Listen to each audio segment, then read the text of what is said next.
नमस्कार, मैं श्वेता और आप देख रहे हैं न्यूज फॉर नेशन। एक और जहां 2024 के लोकसभा चुनाव को लेकर मुख्यमंत्री नीतीश कुमार अब विपक्ष को एकजुट करने में लगे हुए थे, वहीं आरजेडी जो है वो ये सोच रही थी कि कहीं ना कहीं इस विपक्ष की एकजुट की मुहिम में प्रधानमंत्री के रूप में, उनके दावेदार के रूप में मुख्यमंत्री नीतीश कुमार को रखा जाएगा और बिहार के सीएम पद जो है वो, उसकी जो कुर्सी है वो खाली हो जाएगी। लेकिन आपको बता दें कि 12 तारीख को विपक्षी दलों की होने वाली मीटिंग जो है वो कैंसिल हो गई, जहां एक तरफ सूत्रों के हवाले से खबर आ रही है कि कांग्रेस जो है वो मुख्यमंत्री नीतीश कुमार के नेतृत्व में इस विपक्षी दल की मीटिंग को रखना नहीं चाहती है, कांग्रेस जो है वो शामिल नहीं होने चाहती है और इसका मुख्य वजह है मुख्यमंत्री नीतीश कुमार के पलटी मारने का। आपको तो पता ही है, मुख्यमंत्री नीतीश कुमार एक दो बार नहीं बल्कि कई बार वो पलटी मार चुके हैं। कांग्रेस कहीं ना कहीं इस बात से काफी ज्यादा डरती है कि अगर विपक्ष की मुहिम लेकर मुख्यमंत्री नीतीश कुमार चल रहे हैं और इसका नेतृत्व मुख्यमंत्री नीतीश कुमार के द्वारा किया जाएगा और आने वाले चुनाव में अगर महागठबंधन जीत जाती है तो मुख्यमंत्री नीतीश कुमार का पता नहीं वो कब पलटी मार दें।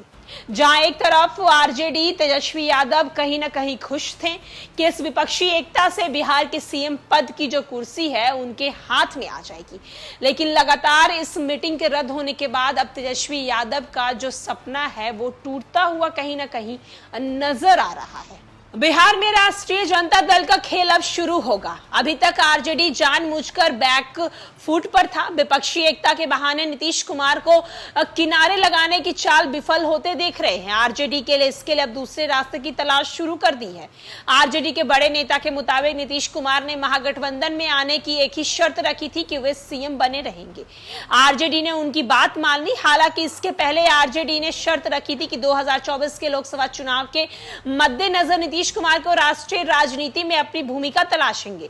इसके लिए बिहार के महागठबंधन की तर्ज पर वे देश भर में विपक्षी पार्टियों को एकजुट करेंगे। महागठबंधन की ओर से उन्हें पीएम का फेस बनाने की हरी झंडी भी आरजेडी ने दिखा दी है।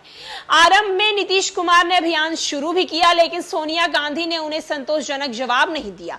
उस वक्त राहुल गांधी को मानहानि मामले में सजा हुई थी, वे भारत जोड़ो यात्रा की तैयारी में लगे हुए थे। बाद में जब उन्हें सजा हो गई, इस आधार पर उनकी संसद की जो सदस्यता है वो जाने के साथ ही चुनाव लड़ने की संभावना खत्म हो गई है, तो नीतीश कुमार अचानक से सक्रिय हो गए।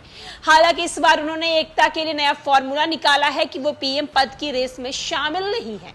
कांग्रेस ने उनकी बात सुनी और उन्हें ही विपक्षी दलों को एकजुट करने का जिम्मा सौंप दिया, पर अब वे इस काम में फेल होते हुए नजर आ रहे हैं। जहां एक तरफ मुख्यमंत्री जो है वो लगातार विपक्ष को एकजुट करने की मुहिम में लगे हुए थे। लगातार वो दिल्ली हो या फिर पश्चिम बंगाल हो या फिर लखनऊ हो, जाकर वो सारे मंत्रियों से मिल रहे थे, बड़े बड़े नेता से मिल रहे थे, ताकि 2024 में जो लोकसभा चुनाव होने वाली है उस पर विपक्ष जो है एकजुट होकर बीजेपी को सत्ता से बाहर निकाल सके।